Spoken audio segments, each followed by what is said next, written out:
Hello, everyone. Thank you for joining us. I'm Sam Barker. I'm head of omnichannel search and insights at Greenpark. And today we're going to be diving into one of the most important shifts in digital marketing, how AI is changing the way people discover, understand, and trust brands. I'm joined by two brilliant voices in this space. First, our CEO, Sven, who will open with a few thoughts on how AI is reshaping the questions clients are asking and what this means for agencies like ours and how we create real value for brands. Then the rest of the time, I'll be speaking with Yuri from Brandlight, one of the leading visibility measurement platforms across engines like ChatGPT and Gemini. Together, we'll explore what this new landscape looks like and what it means for brands trying to stay visible and how to measure performance when clicks no longer tell that full story. So, Sven, first question for you.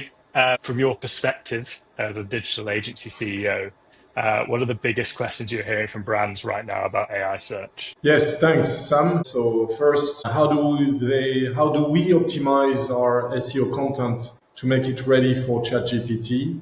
Brands are asking how to make their content far more conversational so it performs inside AI agents while at the same time not losing the SEO ranking they've spent years building. So that's a big one. Second, how do we optimize our product e-commerce pages in the new world of agentic commerce? So this is really not theory. Actually, Walmart has already integrated over 700,000 SKUs into ChatGPT. Today, 20% of their referral traffic is coming directly from ChatGPT with a conversion rate 5 times higher than traditional search. The question is, how do other brands get ready? And third, actually, what is the future role of our brand.com? Yeah, if discovery happens inside AI agents, how does the brand.com website evolve to stay relevant? So that's the real key questions at the center of the disruptions we're living today. Amazing. Thank you so much, Sven. Hopefully, we'll aim to answer everything in this short session. Yuri, lovely to have you with us. I guess we wanted to start with one of the biggest questions, which is your brand story, not necessarily entirely in your control anymore. And we know that AI reads everything, so it's not just the website.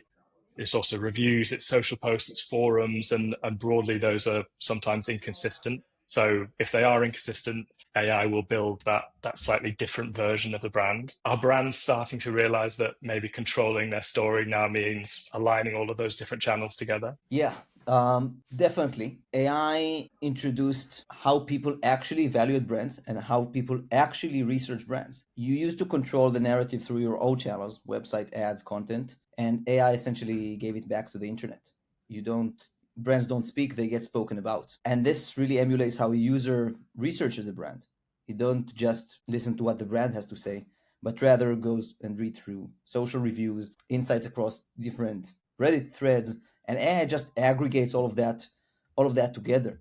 And the game is now for a brand to understand what those sources are and what the impact of each and every one of those on the AI engine, to audit their entire digital footprint and understand how these different parts of the internet are shaping and contributing to their overall AI visibility and sentiment. And the walls between kind of search, social, and PR have all fallen down. It's now one unified pot that just kind of sucks in the sentiment, the visibility across all these channels and fuses them together. So obviously it introduces a host of new challenges. Yeah, absolutely. I completely agree. I think one of the things that we're seeing more from a perspective of directly speaking to these brands and trying to understand what the challenges are is a little bit of a move away from kind of the bread and butter SEO, where people would think of AI search as another form of SEO, whether that be GEO or AEO, into more of a narrative alignment across all of these different channels. So the new challenge is tying this messaging together, tying this tone of voice together, making sure that you are competitive in the right spaces where you would previously operate, but making sure there is consistency in all of that messaging and all that digital footprint to really make sure that AI is amplifying all of the best of the brand rather than just picking out particular bits that may not align with the broader brand voice. So ideally, from our perspective, when we're talking to brands, is that we want to control all of those different inputs. So ultimately, we can influence the output, which ultimately is how AI is perceiving that brand. Yeah, definitely. And it's also breaking down some organizational silos. It's no longer a purely SEO problem or a search problem. It's a team sport. You now need different teams across the org to push efforts across each of these outlets. You need social, you need PR, you need content partnerships, you need affiliates, influencers. All of those are now kind of being orchestrated together in one unified AI visibility strategy. And the best brands out there are building these AI task forces, which are working together and measuring the relative impact of each and every one of those sources. So it's definitely evolving into a much more holistic strategy that encompasses all these different parts of the marketing organization. Yeah. I also think it's one of the main reasons why Greenpark as an agency have shifted towards this omni-channel lens, because if we're just looking at Google and we're just looking at brand.com, we have a very Yep. limited output on really what we can influence and how we can change that narrative, which is fundamental to not letting algorithm decide how the brand is perceived by potentially millions of customers. And the aim of that is to always guide the conversation, not completely surrender everything that we're talking about to determine exactly what AI benefits there. So really we want to show signals as much as possible because the algorithms pull from those signals rather than leave any gaps that potentially might be filled or potentially might be misinformed by LLMs or kind of any other AI platform. Yeah, definitely. And it's also important to understand that the discovery is moving from clicks to mentions and to citations. The click-through rate, as you know, through many of these AI journeys is very, very low, depending on the channel. It's what we call the zero-click journey or the dark funnel. Users going through these consideration journeys without clicking through, just getting the answers that they want.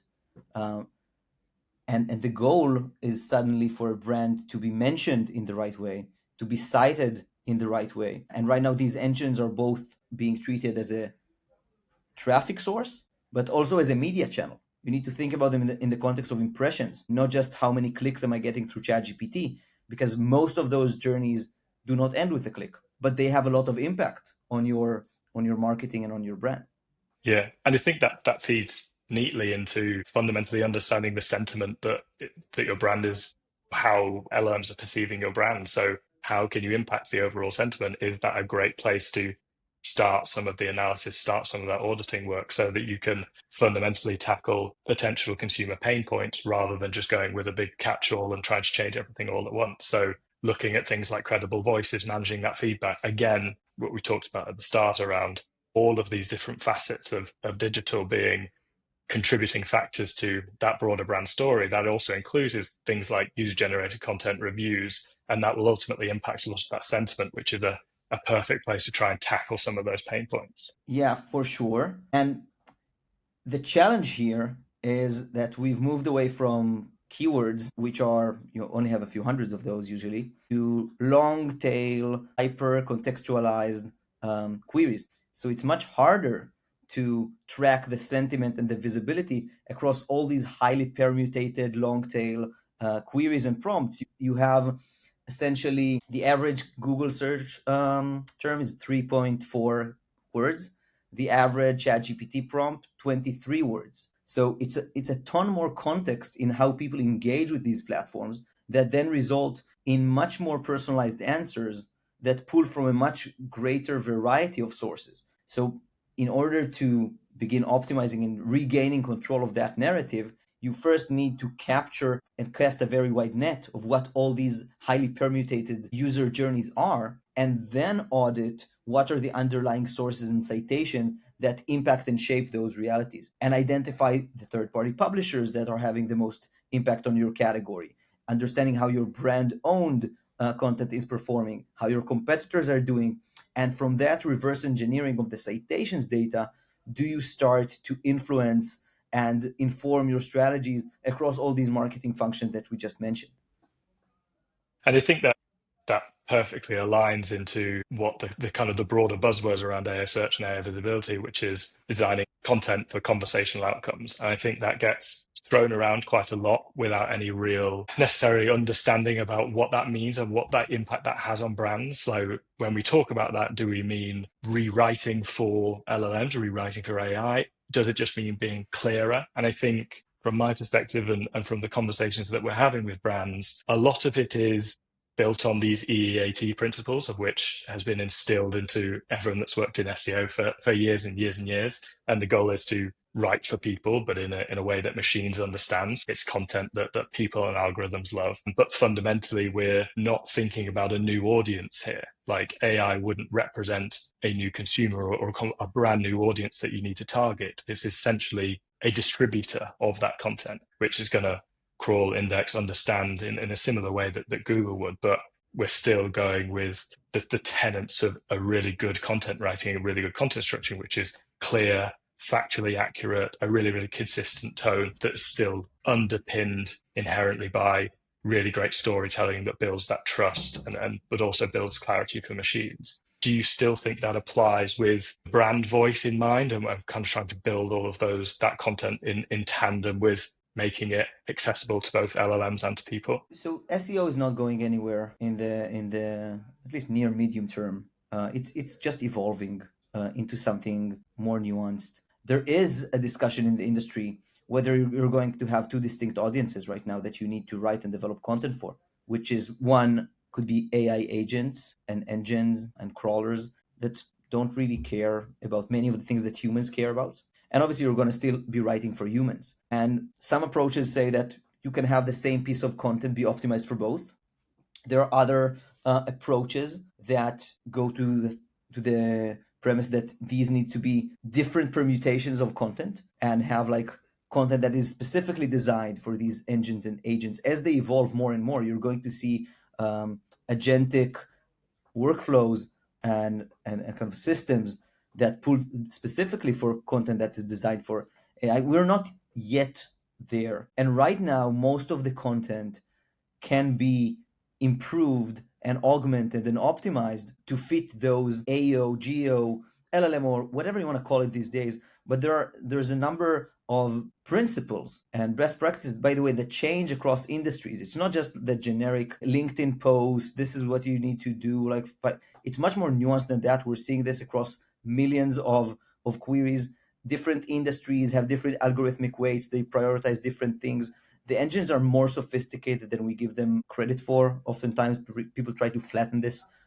All the things that you've said are definitely good best practices, but there's a lot of depth for optimizing for AOGO. It starts by understanding, by the way, what queries are you optimizing for, and what long tail prompts are trying to. I don't want to get too technical, but a lot of it is just aiming at the right queries. I mean, the sort of perfect way to sum it up is being a little bit more selective with what you're going after rather than casting a wide net. But it also leads us quite neatly onto the third point that we want to talk about, which is the slightly uncomfortable question that we're getting a lot from brands, is that traffic is broadly dropping, clicks are dropping. What you mentioned earlier about the zero-click search, but visibility potentially going up, and brands are being mentioned in AA answers, even though people don't ever visit the sites, and kind of what the role of brand.com sits within that. But how should we be rethinking what success looks like? So if we're thinking broadly about AI visibility and we're moving away from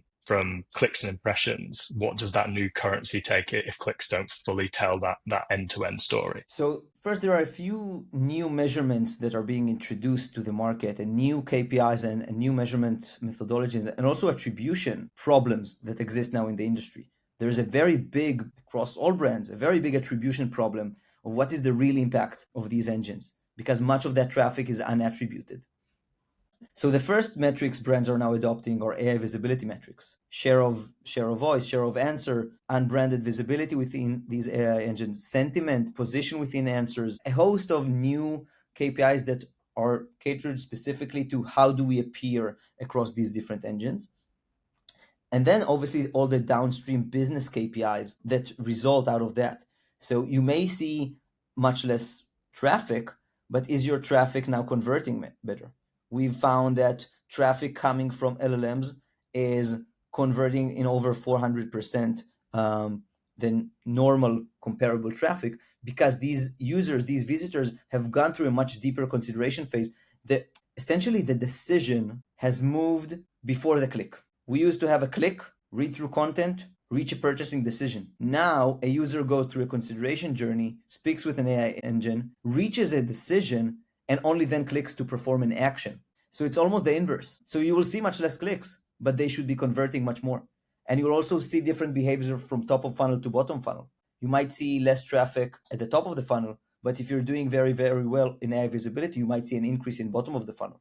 I completely agree. And I think it's potentially segmenting that user base and that change in behavior into fundamentally different channels. I think what we've historically focused on around traditional analytics is kind of what happens after someone reaches your site. But a lot of that work is almost pre-done on places like ChatGPT. They're kind of pre-qualified clicks. So when we're talking about AI visibility and we're talking about AI search, all of those interactions have happened before they've actually reached your brand website. So we're now shifting a lot of our questions from how many people came to us, how many people came visited the site, to where and how are we showing up? How influential is that conversation? How much have we shifted that narrative into something that has a potentially positive sentiment? So whilst we say, yes, we should definitely be measuring how often brands appear in AI summaries and overviews and those conversational results, but it's broadly how we're framed within that messaging. So what is the positioning? Kind of, are you positioned as an authority in that space or a supporting voice, or are you potentially absent from the conversation? And I think it's that framing and how brands sit within that conversation that now shapes a lot of a perception way, way before someone even visits a website or leads to a conversion slightly further down the line. Yeah, definitely. And I believe new attribution models are emerging. We see brands measuring impressions. We see brands setting up first-party identification, asking through a user onboarding process, how did you hear about us? Was it through an AI engine? They're running lift tests, correlating AI visibility increase with traffic changes in specific areas or in person. And essentially, these are old problems in a new environment. These are the same challenges media teams have been working around for decades. It's just meeting us in a different channel. The penultimate point we just want to kind of touch on a little bit more was broadly the shift from authority now beating scale. So it's not necessarily about who's shouting the loudest and kind of who's publishing the most and kind of who's the most has got the most heritage in a space.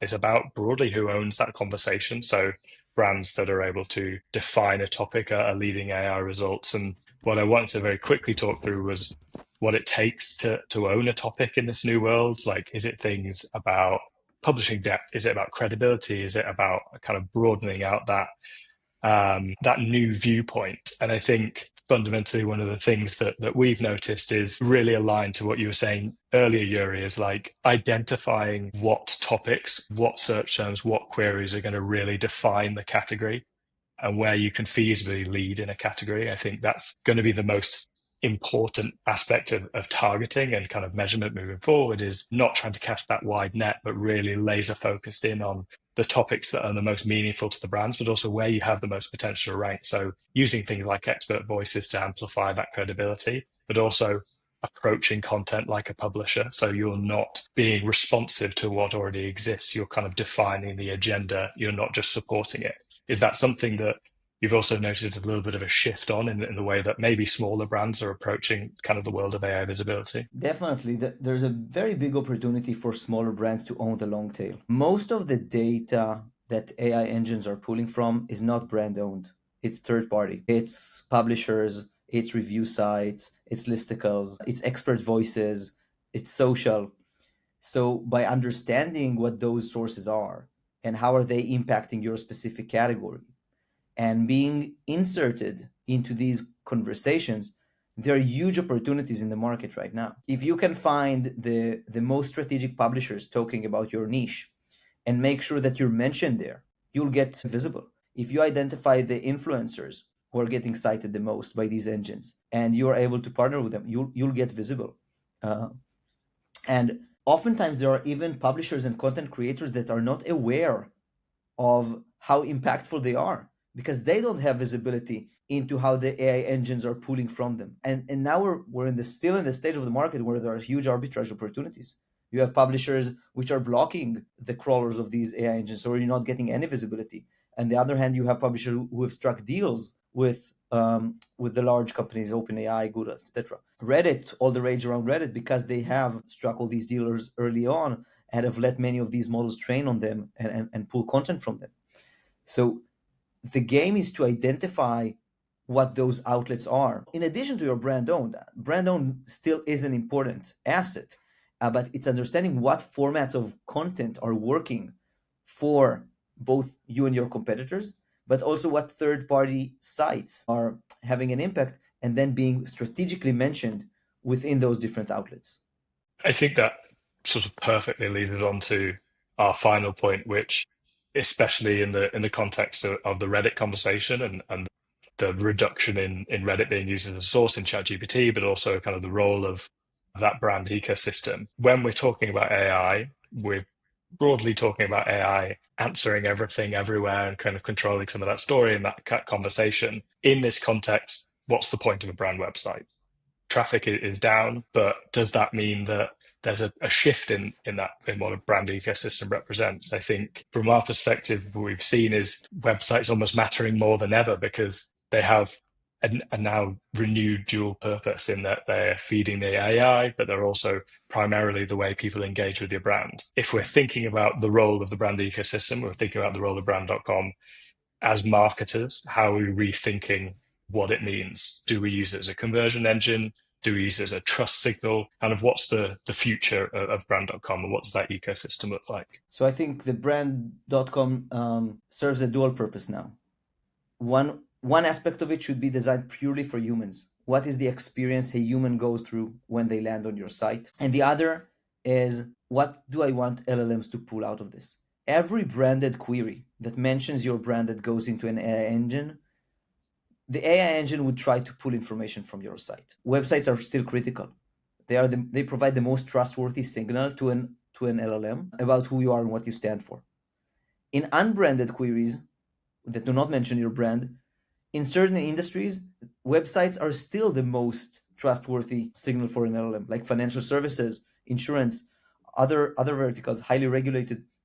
So you will see a lot of brand-owned content being cited, even in unbranded queries.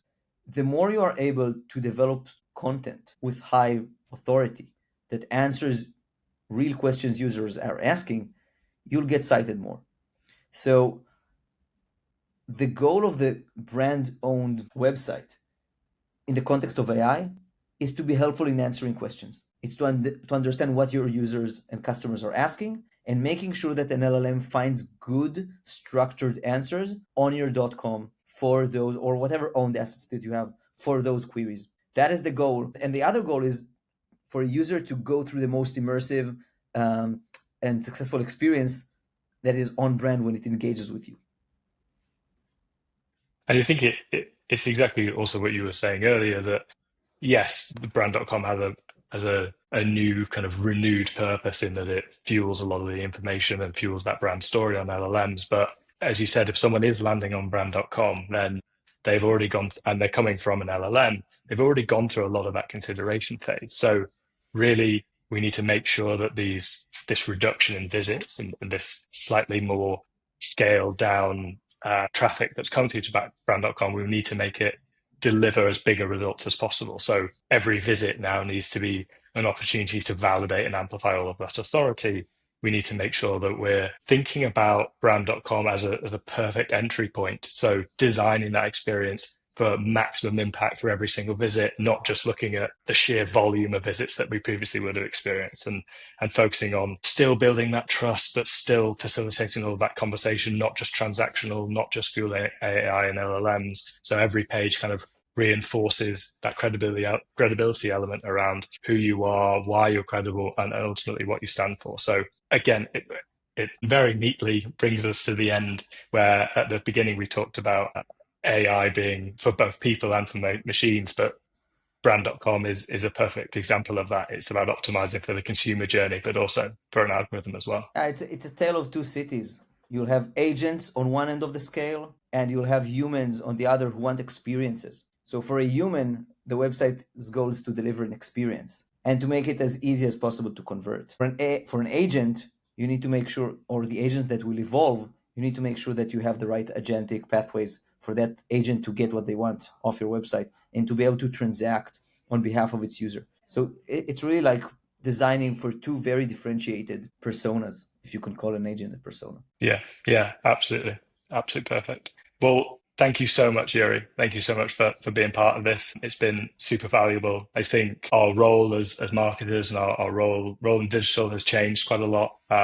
We need to make sure that we're represented in the right way, and visibility isn't just the only metric that we're looking at. We're looking at how brands are framed, the tone of those answers, the authority of the sources. And I think both Greenpark and Brandlight, we're looking at brands that build those meaningful connections across all of those channels. So if there are areas that you would like to talk to either one of us about, please reach out. Thank you for spending the time with us today. I hope the discussion has sparked a few new ways of thinking. But if you'd like to carry on the conversation, please reach out to us.